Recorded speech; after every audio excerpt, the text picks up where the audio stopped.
I've got in contact because essentially I'm being trolled and gaslit by it's a high street airline. They also do package holidays. So I booked a holiday, I arrived, and I had calls to get in contact with them, and they no longer have reps actually out there, so I had to call back to the UK. And there were a couple of issues, and one was the security personnel at the hotel passing on my details for someone to scam me. I don't think you're going to be able to help me with that.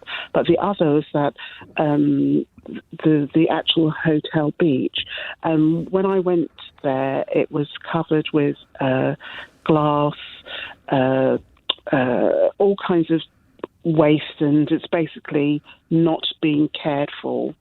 I got in contact with the airline. When you say the airline, do you mean the package holiday company? Yeah, the package holiday company. It's just because they do both. Sorry, the package holiday company. I relayed to them what had happened.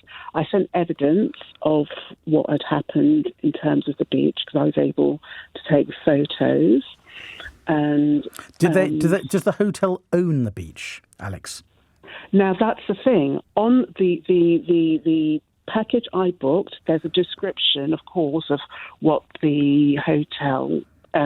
Just answer the question, Alex. Does the hotel own the beach? Well, it's as it says. This is a private beach. That's what that's the description. Fine. However, so both in my conversations with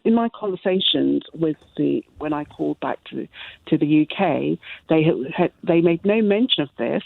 But then when I subsequently made, after my initial report, I made a formal complaint, and then that's why I say I'm being gaslit and trolled. They then responded saying this is a public beach, but on the website it's still.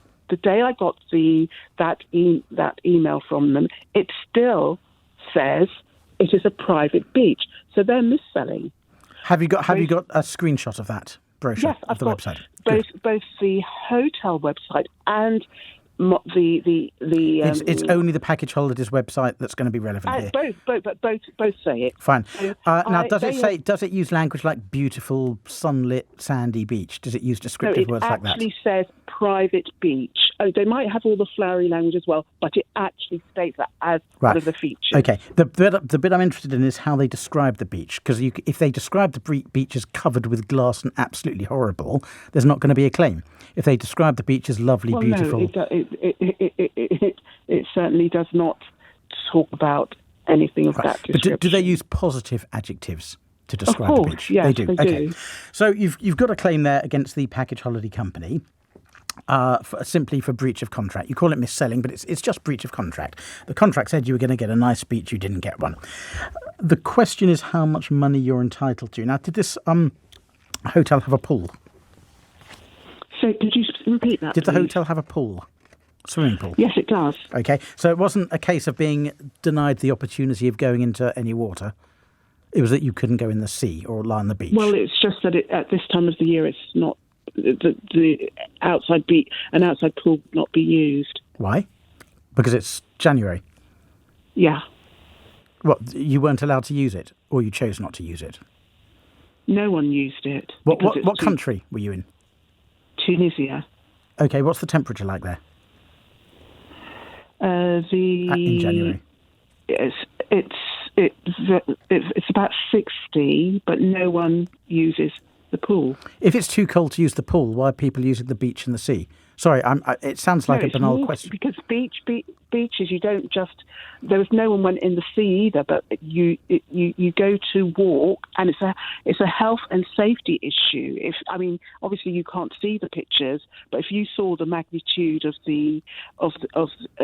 the debris and the glass, it's not safe. Alex, if it's about walking, I'm sorry, it sounds like I'm attacking you, but I just need to get a clear picture in my own head. Yeah, sure.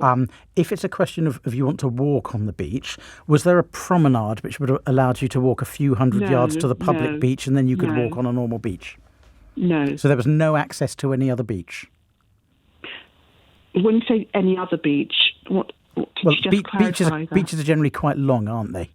Yeah, so basically this place, there are a whole series of hotels along this, and they're all partitioned off.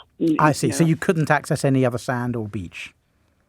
No, well, I don't know if the other are public beaches, but in terms of the beach for the hotel, there was no promenade or whatever you. I know what you mean, because I've been to other places where there is a walkway, which is the public highway, but before you actually step onto the beach. But no, it's just the approach to the beach, and then it's all sectioned off. Okay. So how much did you pay for the holiday? It was 700 odd. Was it just you, or were you with people? No, me. Just you. Okay. You will get something. I booked it on the basis of how they described it. Okay. You will get something back, Alex. You're not going to get the full £700 back. You won't get a refund, because courts don't give full refunds for this sort of thing. If an important feature of the holiday was missing, and we're going to park the fact that arguably you could have got to another beach if you wanted to go walking or walked somewhere else. We're just going to ignore that because the package company is in breach of contract. I think you'll probably get £200 or £300 back if you bring a claim in the small claims court.